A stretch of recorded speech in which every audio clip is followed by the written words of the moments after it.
రమ్మన్నారంట. నువ్వు వారా లేపావు? నా లేదు, నువ్వా లేపావు?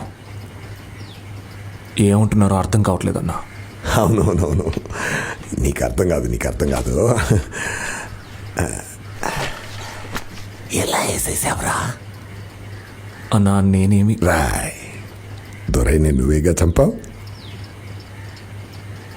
అన్నా, నా పేరు కార్తవరాయన్. నాకిద్దరు తమ్ముళ్ళు, ఒక చెల్లి ఉంది. నేను అంజనాపురంలో ఒక ఫాస్ట్ ఫుడ్ సెంటర్ నడుపుతున్నాను. మీరు తప్పుడు మనిషిని తీసుకొచ్చారన్నా. ఒక్కడిగా వెళ్ళావా లేదా గ్రూప్గా వెళ్ళి చంపారా? మీరేమంటున్నారో నాకు అర్థం కావట్లా. ఓ పని చేయి, నా దగ్గరకు వచ్చాయి. అన్నా, మీరు అనుకునే మనిషిని నేను కాదన్నా. దొరైన వేసేసావు, నిన్నెలారా వదిలేమంటావు? అన్నా, నేను మీకు ఏ రకంగానూ ఉపయోగపడినన్నా. వద్దన్నా.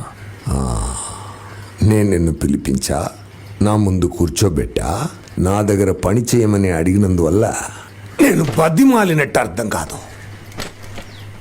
నువ్వు ఏం చేయాలని నేను నీకు చెప్తున్నా, నా దగ్గర పని చెయ్యమని నేను చెప్తున్నా.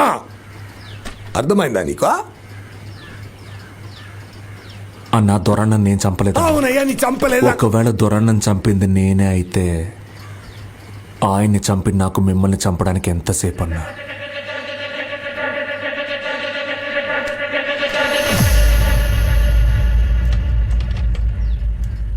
కానీ నేను చంపలేదన్నా.